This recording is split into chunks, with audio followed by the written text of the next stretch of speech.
네, 여러분 우리는 지금 교회력 절기 중에 하나인 사순절을 보내고 있습니다. 이 사순절은 부활절 이전에 40일 기간을 의미하는데 여기에는 주일, 6번의 주일은 포함되지 않습니다. 올해는 2월 14일부터 3월 30일까지가 여기에 해당합니다. 이 앞에 있는 렌트라는 글자는 바로 사순절이라는 의미입니다. 사순절은 초대교회에서부터 시작된 것은 아닙니다. 초기 기독교 시대를 지나서 중세 기독교 시대로 넘어오면서 시작된 그런 교회의 절기입니다. 초대 기독교 시대에는 부활주일에 세례식을 줬습니다. 새 생명이 탄생하는 그런 의미로 부활절에 세례식을 거행했는데 새 신자들이 세례를 받기 위해서 교육받고 금식하고 준비하는 기간이 바로 그 당시에 사순절의 시작이었습니다.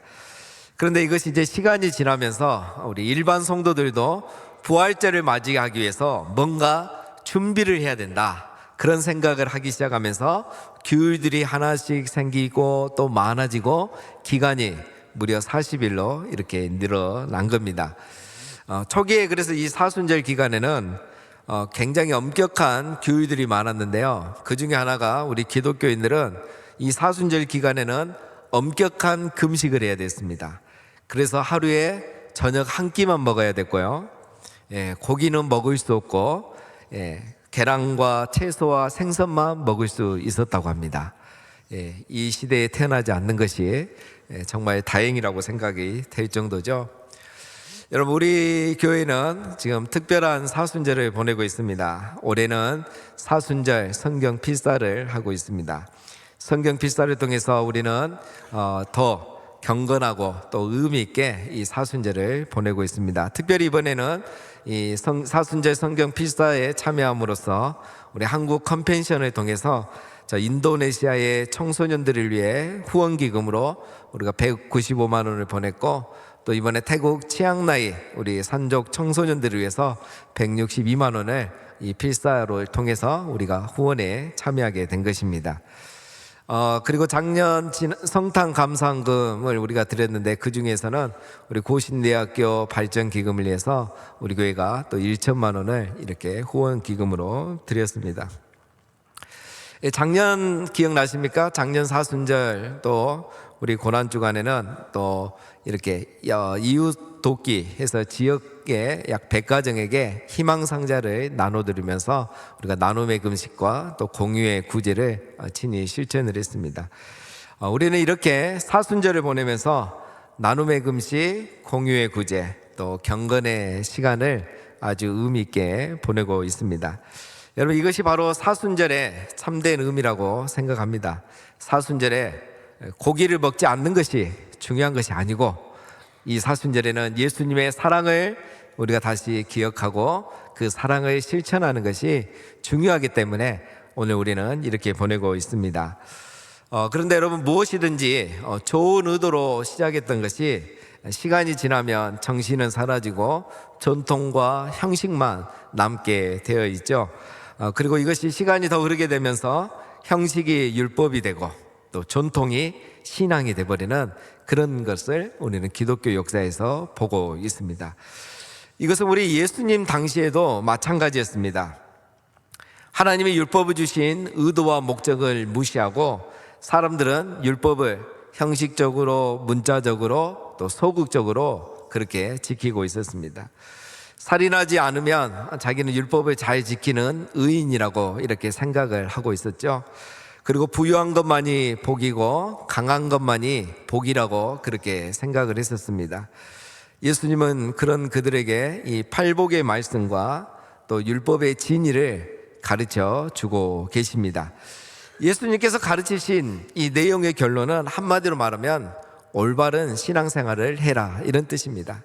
신앙생활을 올바르게 해야 된다, 바르게 해야 된다 라는 말씀을 이렇게 길게 또 예를 들어서 설명하고 계시는 거죠.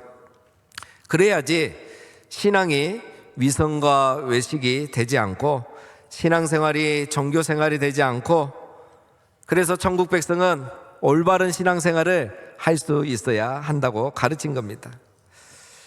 이미 살펴본 대로 여러분, 우리 인간은 뼛속까지 죄성을 가진 죄인이기 때문에 신앙생활을 종교생활처럼 할 수 있고 또 하나님을 우상처럼 섬길 수 있는 존재입니다. 그래서 지난주에 살펴본 것처럼 심지어 하나님 앞에서 이 경건의 행위를 하면서까지 우리 죄인들은 자기의 명예와 안위를 먼저 생각하는 그런 존재라는 것을 살펴봤습니다. 그래서 예수님은 이 산상수훈에서 이런 잘못된 태도를 지적하시면서 이런 잘못된 태도를 버리고 천국 백성은 올바른 신앙생활, 바른 신앙생활을 해야 된다라고 말씀하고 계신 겁니다. 그래서 우리가 지금까지 살펴본 그 말씀을 정리하면 이렇습니다. 율법은 율법의 정신을 지키라는 의미입니다. 율법을 주신 하나님의 의도와 목적을 생각하고 그걸 지켜야 된다.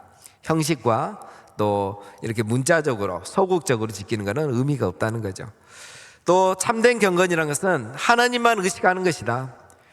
구제, 기도, 금식하는 것만 경건이 아니고 너희가 무엇을 하든 하나님만 의식하고 하면 그게 바로 경건이고 경건한 자이고 경건한 삶이다. 예수님의 결론은 바로 이것입니다.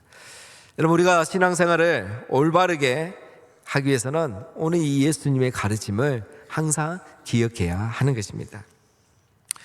오늘은 예수님께서 가르쳐 주신 기도를 통해서 또 이어서 살펴보도록 하겠습니다. 주기도문은 우리가 재작년 2022년 5월에 9번의 시간을 거쳐서 자세하게 살펴봤습니다. 그래서 자세한 내용은 지금 그것이 유튜브에 남아있기 때문에 그걸 참고하시면 되겠습니다. 오늘은 예수님의 가르침이라는 이 큰 맥락과 흐름에서 이 말씀을 살펴보고자 합니다. 우리 예수님의 가르침은 지금 계속 하나님 앞에서의 참된 경건, 참된 신앙에 대해서 가르치시면서 오늘은 기도, 참된 기도를 우리에게 가르쳐 주십니다. 지난주에 살펴봤지만 사람에게 보이려고 외식하는 기도를 하지 말고 기도 응답을 받아내기 위해서 또 중언부언하는 그런 기도를 하지 말라라고 말씀을 하셨죠. 그러면서 예수님이 이렇게 가르치십니다. 9절에 보면 그러므로 너희는 이렇게 기도하라. 그러므로 너희는 이렇게 기도하라 라는 것은 주 기도를 마치 주문 외우듯이 하라는 말이 아니고 주기도의 원리대로 이 원리를 따라서 기도하면 된다라는 말씀입니다. 그런데 우리도 한때 보면 이 주기도를 주문처럼 또 그렇게 생각했던 적 있죠. 우리 어렸을 때 보면은 밤길 혼자 갈 때 무서우면 뭐 해라? 주기도문 외우면서 가라 이랬잖아요. 자다가 무서운 꿈 꾸고 딱 깨면은 주기도문 외우고 이런 적이 있었죠. 또 그렇게 가르침도 받았습니다. 우리 예수님이 주기도를 가르쳐 주실 때는 이런 의도는 아니었습니다. 타락한 인간이 기도라는 이 경건의 행위조차 자기의 명예를 위해서 악용하고 자기의 욕심을 위해서 이용하니까 참된 기도란 정말 무엇인가, 천국 백성은 어떻게 기도해야 되는가를 예수님이 오늘 가르쳐 주고 계시는 겁니다. 자, 먼저 참된 기도는 기도의 시작이 중요하고 기도의 시작은 기도의 대상을 올바로 인식하는 데서부터 시작된다는 것을 말씀하십니다. 오늘 9절에 보면 그러므로 너희는 이렇게 기도하라 하시면서 첫 번째가 하늘에 계신 우리 아버지여. 지금 기도를 어떻게 시작하고 있습니까? 하늘에 계신 우리 아버지여. 기도는 이렇게 기도의 대상을 어떻게 함으로? 부름으로 시작해야 된다는 겁니다. 기도는 기도의 대상을 부름으로 시작한다는 거예요. 제가 이거를 주기도문 할 때도 그렇고 여러 번 강조했는데 아직도 대표기도 하실 때 보면 기도의 대상을 부르지 않고 시작하신 분들이 종종 계십니다. 여러분, 기도의 대상을 부르지 않고 하는 기도는 외식하는 기도, 중언부언하는 기도로 변질되기 쉽습니다. 여러분, 기도는 우리의 기도를 들으시는 그 대상을 먼저 인식하고 그 대상을 부름으로 시작해야 돼요. 여러분, 우리의 기도를 들으시는 기도의 대상이 누구입니까? 하늘에 계신 우리 아버지요. 기도의 대상은 우리 아버지라는 거예요. 그러면 이제 기도가 무엇인지 우리는 정의할 수 있습니다. 기도는 아버지와 자녀의 대화인 거죠. 대화입니다. 기도가 아버지에게 하는 거고 아버지와 자녀의 대화라는 것을 인식하고 시작하는 기도면 절대 외식하는 기도, 중언번하는 기도를 할 이유가 없겠죠. 기도의 대상을 인식하고 시작해야 된다는 겁니다. 기도는 사람이 아니라 우리 아버지께 하는 것이고, 기도는 아버지와의 대화이지 거래가 아닙니다. 그러니 여러분, 우리가 외식할 필요도 없고 중언번하면서 때를 쓸 필요가 무슨 이유가 있겠습니까? 필요가 있겠습니까? 여러분, 이 아버지는 어떤 분이라고 우리가 지난주에 살펴봤습니까? 우리가 구하기 전에 우리에게 있어야 될 것을 다 알고 계신다 그랬어요. 여러분, 이것이 바로 기도의 역설입니다. 하나님이 우리의 필요를 다 알고 계시고 우리는 이 사실을 믿고 있는데 기도를 해야 된다는 거예요. 하나님이 다 알고 계시고 우리는 그거 다 알고 있는데, 우리도 믿고 있는데 기도를 해야 된다는 거죠. 기도의 역설입니다. 왜 그렇습니까? 기도가 거래가 아니기 때문에 그래요. 어떤 주술을 하는 주문도 아니고, 기도는 아버지와의 대화이기 때문인 겁니다. 하나님은 바로 이런 자녀와의 대화를 원하시기 때문에 다 아시면서도 기도하라 하시고 기도하기를 기다리시는 거죠. 가정 환경이, 이 가족 관계가 친밀한 가정은 부모와 자녀 간에 친밀한 대화가 많고, 하나님과 친밀한 자녀는 하나님과 친밀한 대화가 많습니다. 기도는 외식하고 또 중언번하는 게 아니라 아버지와 대화를 나누면서 구하는 것입니다. 자, 그러면 기도의 정의 시작을 우리가 이렇게 했는데, 그러면 우리가 무엇을 기도해야 될까요? 천국 백성은 무엇을 기도하라고 하십니까? 오늘 9절 말씀에 보면 첫 번째, 이름이 거룩히 여김을 받으시오며, 그리고 나라가 임하시오며 뜻이 하늘에서 이루어진 것 같이 땅에서도 이루어지리다. 하나님 아버지의 자녀인 천국 백성은 크게 세 가지를 먼저 기도하라고 말씀하십니다. 첫 번째 기도인 아버지의 이름이 거룩히 여김을 받으시오며 라는 기도는 바로 하나님을 하나님으로 대하게 해달라는 그런 기도인 겁니다. 여러분, 왜 이 기도가 필요하고 먼저 나와야 될까요? 모든 이 땅의 문제의 근원은 하나님을 하나님으로 인정하지 않는 데서부터 시작하기 때문입니다. 국가든 개인이든 사회든 이것은 역사를 통해서 우리가 알 수 있습니다. 에덴 동산에서 아담과 하와도 그랬습니다. 지금 사회 문제도 다 마찬가지입니다. 여러분, 이 세상은 하나님을 하나님으로 인정할 때 진정한 치유와 회복이 일어날 수 있는 것입니다. 그런 의미에서 여러분, 이 기도는 하나님께서 이 세상에서 하나님이 하나님으로 인정받는 날이 속히 오게 해달라는 그런 기도이고, 동시에 하나님의 이름이 거룩히 여김을 받을 수 있도록 모든 사람이 내가 있는 곳마다 하나님이 하나님으로 인정받는 그런 날이 오도록 내가 그렇게 살아가겠다는 결단이고 약속이고 고백의 기도인 것입니다. 두 번째 기도는 하나님의 나라가 지금 여기에 임하게 해달라는 기도입니다. 여러분, 하나님 나라는 어떤 나라입니까? 하나님의 나라라는 것은 하나님의 다스림이 임하는 곳이 하나님의 나라입니다. 예를 들면 우리가 지금 모여있는 이곳이 하나님 나라일 수도 있고 아닐 수도 있고, 우리가 하나님 나라 안에 들어갈 수도 있고 안 들어가 있을 수도 있습니다. 하나님의 말씀이 우리를 다스리고 있고 내가 그 말씀의 다스림을 받고 있다면 하나님의 나라가 내 안에 임한 겁니다. 우리 교회가 세상의 원리가 아니라 하나님의 원리, 하나님의 말씀으로 다스림받고 이끌림받고 있다면 바로 우리 교회 안에 하나님 나라가 이미 임한 것입니다. 따라서 이 기도는 이 세상에 하나님을 하나님으로 인정하고 이 세상에 하나님의 다스림을 받을 수 있게 해달라는 그런 기도인 것입니다. 인간의 모든 기도는 자기 나라를 세우려는 기도이죠. 기도의 제목들이 다 내 나라를, 자기 나라를 세우겠다는 그런 제목들이지 않습니까? 그러니까 이 기도가 중언번하게 되고 외식하는 기도가 된다는 겁니다. 오늘 예수님의 말씀은 천국 백성은 자기의 나라가 아니라 하나님의 나라를 세우는 기도를 해야 한다는 것입니다. 참된 기도는 나의 나라가 아니라 하나님 나라를 세우기 위해서 기도하는 것이라고 합니다. 세 번째 기도는 하나님의 뜻이 하늘에서 이루어지듯 이 땅에서도 이루어지게 해달라는 기도입니다. 이 기도를 보면 하나님의 뜻이 하늘에서는 잘 이루어지고 있다는 거죠. 그런데 하나님의 뜻이 땅에서는 문제가 있다는 거예요. 하나님의 뜻은 하늘에서는 문제가 없이 잘 이루어지고 있는데 이 땅에서는 문제가 생긴 겁니다. 언제부터 생겼습니까? 아담과 하와가 하나님의 뜻이 아니라 자기의 뜻을 이루려고 하다가 문제가 시작이 된 겁니다. 그리고 오늘 우리들도 여전히 하나님의 뜻이 아니라 나의 뜻을 이루기 위해서 기도하고 그렇게 살아가는 거죠. 하늘에서는 하나님의 뜻이 이루어지기를 간절히 기도하는데 땅에서만큼은 하나님 뜻은 나중이고 내 뜻 먼저 이루어지게 해달라고 우리는 그렇게 기도합니다. 여러분, 모든 사람들이 저마다 이렇게 기도하니까 세상은 탐욕과 갈등과 분열이 끊임없이 계속되고 있는 것입니다.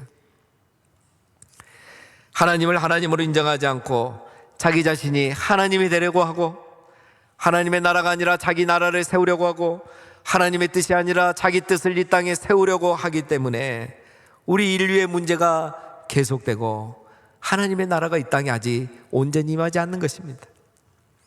사랑하는 성도 여러분, 우리 모두가 꿈꾸는 세상, 모두가 행복하게 사는 세상, 모두가 살기 좋은 세상은 하나님을 하나님으로 인정할 때, 우리가 있는 그곳에 하나님의 나라가 임할 때, 그곳에 하나님의 뜻이 이루어질 때 가능한 것입니다. 그러나 우리 인간이 하나님이 되려고 하고 자기 나라만을 세우려고 하고 자기 뜻을 이루려고만 하면 세상은 희망이 없는 것입니다. 그래서 천국 백성이라도 탐욕의 기도, 중언부언의 기도를 할 것이 아니라 하나님의 이름과 나라와 뜻을 위해서 기도해야 한다고 예수님이 가르쳐 주신 겁니다. 참된 기도는 자기의 이름과 자기의 나라와 자기의 뜻을 위하여 기도하는 탐욕의 기도가 아니라 하나님의 이름과 하나님의 나라와 하나님의 뜻을 위하여 기도하는 것입니다. 사랑하는 우리 성도 여러분, 우리가 구하기 전에 있어야 할 것을 다 아시는 우리 하나님 아버지께 나의 이름과 나의 나라와 나의 뜻이 아니라 하나님 나라와 하나님의 이름과 하나님의 뜻을 항상 먼저 구하는 우리 천국 백성 다 되시기를 주님의 이름으로 축원드립니다. 이렇게 우리가 기도하고 그 다음에 우리의 필요를 아뢰는 기도를 하면 됩니다. 이거 역시 크게 세 가지 기도입니다. 11절부터 세 가지가 나오죠. 첫 번째 기도는 일용할 양식을 구하는 기도입니다. 여러분, 이 기도는 광야에서 내렸던 만나와 관련된 기도이죠. 이스라엘 백성들은 매일 아침마다 광야에 나가서 일용할 만큼 하루 먹을 양의 만나만 걷어서 들어왔습니다. 하나님께서 이렇게 하신 이유가 있죠. 이렇게 하라 하신 이유는 크게 두 가지입니다. 첫 번째는 양식은 하나님이 주신다. 바로 눈만 뜨고 일어나면 하늘에서 양식이 내려있지 않느냐. 양식은 너희가 수고해서 얻는 것 같지만 하나님이 내려주신다. 두 번째, 그러니까 너희는 염려하지 말고 욕심 부리지 말고 나를 믿고 살면 된다. 이걸 가르쳐 주는 게 광야의 만나의 기적입니다. 즉 여러분, 이 일용할 양식을 주옵소서라는 기도는 하나님이 나의 공급자이심을 고백하는 기도이고 나는 하나님의 공급하심으로 살아가고 있는 존재라는 것을 인정하는 기도인 것입니다. 하나님은 나의 공급자이심을 고백하고 나는 하나님의 은혜를 수혜받는 자임을 인정하면 그 기도에는 탐욕을 위한 중언부언의 기도가 있을 수가 없겠죠. 그래서 예수님은 이렇게 기도하라고 하신 겁니다. 천국 백성은 이렇게 일용할 양식을 구하는 참된 기도를 드림으로 탐심과 불안이 아니라 감사와 만족과 기쁨을 누리며 살아갈 수 있는 것입니다. 다음은 죄사함을 위한 기도입니다. 우리가 우리에게 죄진 자를 사하여 준 것 같이 우리 죄를 사하여 주시옵소서. 여러분, 여기에는 한 문장이지만 세 가지가 포함되어 있습니다. 우리 모두는 하나님 앞에 용서받아야 할 죄인이라는 게 전제되어 있죠. 두 번째, 우리는 함께 용서받아야 될 공범이라는 게 전제되어 있습니다. 세 번째, 따라서 우리는 또한 하나님에게 용서받을 뿐만 아니라 서로를 용서해야 될 똑같은 죄인이라는 게 전제되어 있는 것입니다. 그러니 여러분, 우리는 용서받은 죄인으로서 다른 사람을 용서해야 한다는 것입니다. 내가 다른 사람을 용서하지 않고 자기 죄를 용서해달라고 할 수가 없고 그렇게 기도한들 죄사함이 있을 수 없다는 거죠. 오늘 기도를 마치신 후에 예수님이 마지막에 부가 설명을 하십니다. 14, 15절을 보면 너희가 사람의 잘못을 용서하면 너희 하늘 아버지께서도 너희 잘못을 용서하시려니와 너희가 사람의 잘못을 용서하지 아니하면 너희 아버지께서도 너희 잘못을 용서하지 아니하시리라. 바로 여러분, 우리가 누구입니까? 70번씩 7번 용서받은 사람 아닙니까? 1만 달란트의 빚을 탕감받은 사람 아닙니까? 그래서 우리도 당연히 기꺼이 다른 사람을 용서하겠다고 하는 기도가 바로 이 5번째 기도인 것입니다. 참된 기도는 용서하는 삶으로 입증되기 때문인 거죠. 자, 마지막 기도는 시험과 악에 빠지지 않게 해달라는 기도입니다.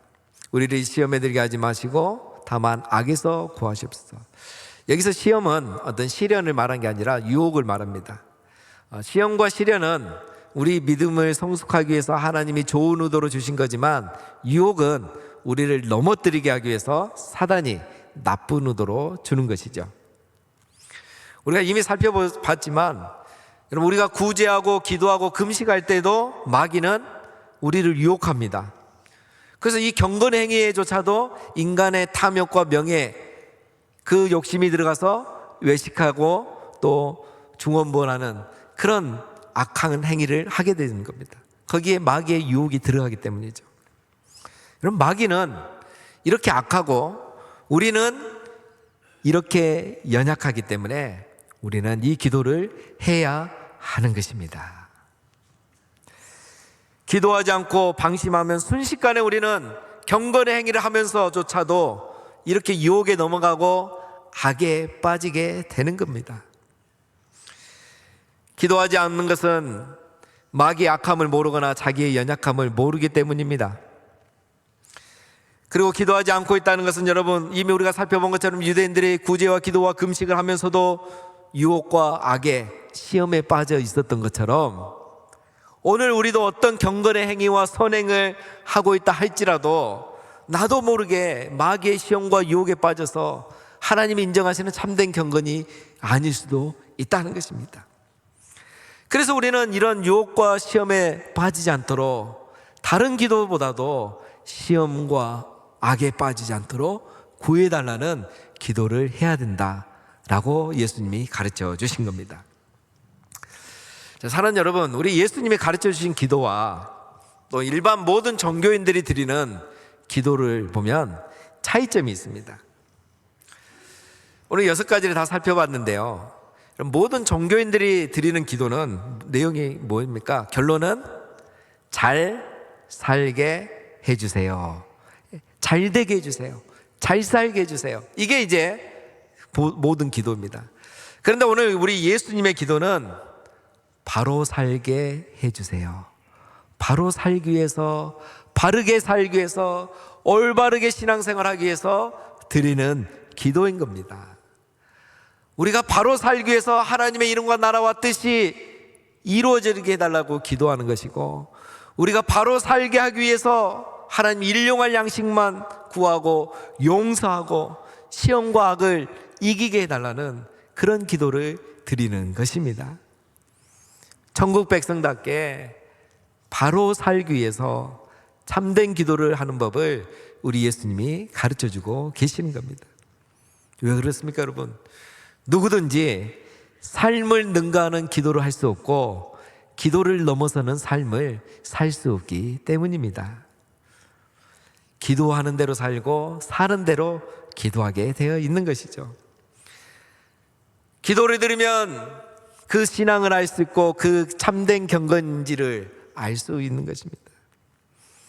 그래서 예수님은 지금까지 참된 경건이 무엇인지를 가르쳐 주셨고, 오늘 참된 기도가 무엇인지를 가르쳐 주고 있는 것입니다. 사랑하는 우리 성도님 여러분, 매일 우리의 기도는 어떤 기도입니까? 내가 매일 드리고 있는 기도는 어떤 기도입니까? 우리는 무엇을 구하고 계십니까? 그리고 왜 그것을 구하고 계십니까? 지난달에 제가 우리 K미션을 이렇게 소개해드리면서 캄보디아 현지 목회자 한 분을 소개해드린 적이 있습니다. 베넨 데이비드라는 목사님입니다. 우리 일행은 선교사님과 함께 이 목사님을 저녁에 만났습니다. 우리 거제교회가 캄보디아를 위해서 어떤 섬김의 사역을 할 수 있는지 말해달라는 것입니다. 근데 이 데이비드 목사님은 말을 시작을 못하고 계속 울면서 입술을 부들부들 떨고 있었습니다. 진정하시고 얘기하시라고. 왜 우시냐고, 우리가 뭐 잘못했냐고 얘기하시라니까 이분이 한참을 있다 입을 열었습니다. 자기가 10년 동안 오늘 이 시간을 위해서 기도했답니다. 이런 날이 오도록. 현지 목회자들이, 자기 캄보디아 현지 목회자들이 너무 재정적으로 힘드니까 목사님들이 사역에 전념하지 못하고 일을 해야 되고, 사모님들도 나가서 돈을 벌어야 되고, 자녀들도 제대로 교육을 못 받으니까 너무 어렵다는 거예요. 우리 목사님들이 사역에만 집중해야 교회를 세우고 전도를 해서 캄보디아를 복음화시킬 수 있는데, 우리 현지 목회자들이 지금 상황이 이러니까 너무 안타깝다는 거예요. 신학교 다닐 때는 선교사님들이 재정을 후원해 주니까 좀 괜찮은데, 졸업하고 교회에 부임하면 후원이 끊기고 송도수는 없으니까 자기들이 너무 힘들게 살고 있다는 거예요. 그래서 우리 한국교회에서 이런 목회자들을 몇 년만 도와주면 자기들이 자립할 수 있고, 그래서 교회를 부흥시키고, 그러면 우리 캄보디아가 복음화될 수 있는데 너무 안타깝다는 거예요. 그래서 이런 일이 있기를 자기가 수년 동안 기도를 했는데, 오늘 기도가 응답되어서 너무 기뻐서 자기 눈물이 난다는 거예요. 그래서 제가 아직 결정된 거 아니고 우리 조사하러 왔으니까 이야기 마시라고. 그런데 그분 말은 아닙니다. 이거 말할 수 있는 것 자체가 너무 자기는 감격스럽다고 이야기를 계속 하는 거예요. 사랑하는 성도님 여러분, 이 데이비드 목사님이 바로 하나님의 이름과 나라와 뜻을 구하는 천국 백성이신 겁니다. 구할 게 얼마나 많겠습니까? 자기도 힘들고 어렵고. 그러나 그는 이 캄보디아의 복음화를 위해서, 이 불교의 나라, 우상의 나라, 개방이 늦게 돼서 가난하고 힘들게 사는 이 국민들을 생각하면서 이곳에 하나님의 이름과 나라와 뜻이 이루어져야 되는데, 그러기 위해서는 먼저 이 현지 목회자들이 사역에 전념해야 되는데, 그래서 그는 현지 목회자들을 위해서 기도했던 거예요. 나의 양식이 아니라 우리의 양식을 구하고, 우리 모두가, 모든 현지 목회자들이 이 어려운 것 때문에 시험과학에 빠지지 않게 해달라고 하나님의 도움, 우리의 일용할 양식을 그는 10년을 기도했던 것입니다. 하나님은 이런 천국 백성이 드린 기도를 기쁘게 들으셨고, 이제 우리 교회를 통해서 응답을 해 주셨습니다. 그래서 우리가 이제 다음 3월 달부터 이들을 후원하고 이제 함께 사역을 할 것입니다.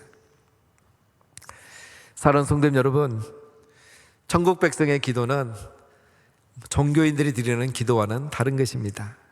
우리는 하나님의 이름과 나라와 뜻을 구하고, 우리의 탐욕이 아니라 일용할 양식을, 그리고 우리의 죄를 회개하고, 또 우리가 시험과 악에 빠지지 않도록 드리는 기도인 것입니다. 우리가 참된 기도를 드려야 하는 것은 삶을 능가하는 기도를 할 수 없고, 기도를 넘어서는 삶을 살아갈 수 없기 때문입니다.